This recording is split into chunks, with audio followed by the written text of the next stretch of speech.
When OK Kanmani felt like it was the love story of people in their 20s who have just found this new freedom and financial abundance in their life right after graduation, Kadhalikka Neramillai actually felt like a love story of people in their 30s. They are just so sunk into their day to day task and work life and family that they have really no time for love.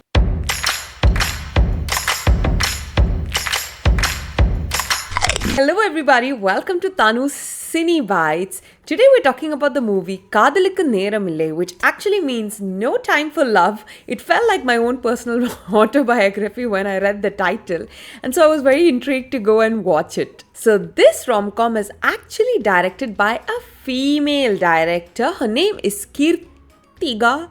Oh God, it's actually tough for me to say it. Kirtiga Udyanidhi.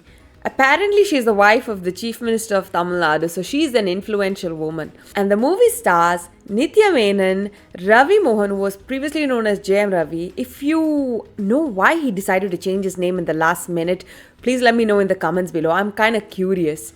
Also, it stars Yogi Baba, it stars Vinay Rai, it stars Lal, and a cute child actor called Singh Rohan. As this is Tanu Cine Bites, I'll give you the bite-sized review first with a final verdict. And if you are interested to know more about the movie, which will have a little bit of spoilers, then make sure to continue watching the channel, okay? Final verdict of the movie is that it is a very simple love story, to be honest, quite oversimplified, and it is such a light watch with no big twists and turns and no dramatic pulls and drama. Something you can go and watch with your loved ones for a simple night out. Now, coming into the analysis of the movie, this would have a little bit of spoilers, so I'm giving you fair warning. The story actually is about a single parent who is played by Nithya Menen, who decides to take a sperm donor in order to get pregnant through IVF treatment. And she decides to do this because her partner cheated on her, and so she decides to leave him. Well, I think she did a good thing. And then on the other side, you have Ravi Mohan, who has a bit of commitment phobia, and he finds a lot of excuses when he's talking about marriage to his girlfriend or engagement. It's just a formality. And do you want to have kids? It's just a formality. Do you want kids? I don't want kids, Honestly, when I was seeing that segment, I just felt this man doesn't love her enough. If he loved her, he would give her what she needs. Basic logic.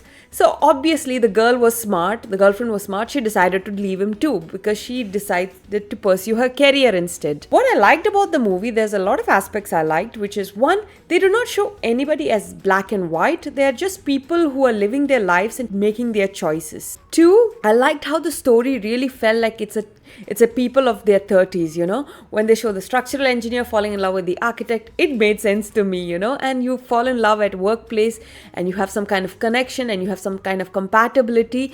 It really felt like a real love story in that sense. You don't need to always have a lot of drama. You don't need to always have a lot of complications and, cheating left and right and things like that happening. The love story can be simplified, the connection is clear, and the chemistry between Nithya Menon and Ravi Mohan is actually very good. So the ex-girlfriend is played by TJ Bhanu. I felt like she was the weakest link because her coming back into the storyline to try and create this love triangle didn't really work, or like it wasn't really like a push and pull, or I wasn't seeing any much of drama over there. But at the same time, I felt like, they're telling this love story of people who are really mature women. So there is jealousy, but it's not very like clear jealousy, or like there is a little bit of uncomfortable feeling you're having, but then you're like, okay, this man is an adult and we have no we have no relations per se in paper, so he's free to do what he wants. Everything felt really mature, and I loved the way things were subtly shown. I loved another thing in the story of how he fell in love with this girl and what made him fall in love with her. It was very simple, and the connection was clear because she inspired him. It felt like the most simplest and most natural reason to fall in love with someone because they inspire you, This was the core reason why he fell in love with her, or he slowly started falling in love with her. And for her, it was the person of companionship and this man who is very understanding and chilled and laid back, which is what she wanted in her life, and who accepts her and her son as it is what made this love story kind of cute and uplifting. The music by A.R. Rahman was definitely peppy. I enjoyed listening to these songs. I think it might take a while for these songs to become like big blockbuster songs, except for that one song, which is, oh God, I can't say it, but the one song with Rahman and Dee, which is already a big hit.